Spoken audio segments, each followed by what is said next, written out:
အားလုံးပဲမင်္ဂလာပါ United Fan Area မှာညီကိုအားလုံးကိုပြန်လဲကြိုဆိုပါရစေကျွန်တော်ဒီနေ့ share လုပ်တော့ပေးခြင်းတဲ့အကြောင်းလေးကတော့ Manchester United အသင်းရဲ့တောင်ပန်ကာသမားတစ်ယောက်ရဲ့အကြောင်းပဲဖြစ်ပါတယ်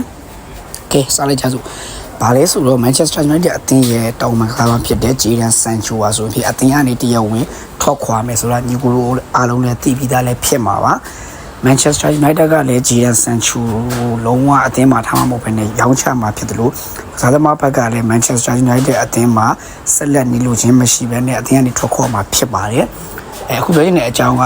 Jadon Sancho ကိုစိတ်ဝင်စားနေတဲ့အသင်းတွေကတော့အများများစွာရှိတယ်ဒါပေမဲ့သူ့ရဲ့လားစာနဲ့သူ့ရဲ့ဒီ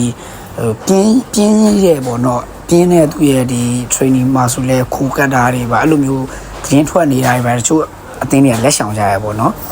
သူ့ကိုစိတ်ဝင်စားတဲ့အသင်းတွေရောများတယ်တကယ်ခေါ်ပြနေတဲ့အသင်းကရှားတယ်အခုလည်းအဲ့လိုပဲ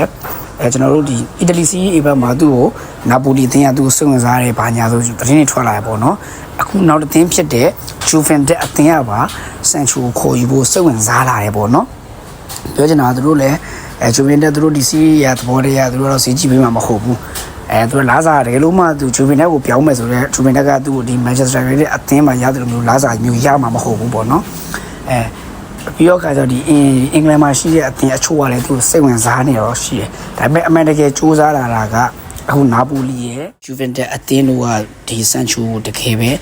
ထက်ထဲဝင်ကိုဆက်တွေ့လာတော့တွေ့ရတယ်ပေါ့နော်တကယ်ရောဒီဆန်ချူတယောက်ဒီဆိုရီဘက်ကိုရောက်သွားမလားဒီ Serie A ကိုရောက်မလားဒါမှမဟုတ်ဒီ England Premier League မှာပဲသူဆက်လက်ကျင်လေအောင်မလားဆိုတာညီကိုရဲ့အမြင်လေးကိုကျွန်တော်ရဲ့ဒီဗီဒီယိုရဲ့အောက်မှာဝင်ရောက် sharing ပေးကြပါအောင်ကျွန်တော်ရဲ့ United Fan Area ဆိုတဲ့ Facebook TikTok YouTube မှာလည်းကျွန်တော်ကိုဝင်ရောက်အားပေးကြပါအောင်ကြည့်ရှုသူတယောက်ချင်းစီတိုင်းကိုအထူးပဲကျေးဇူးတင်ရှိပါတယ်အားလုံးကိုကျေးဇူးတင်ပါတယ်ခင်ဗျာ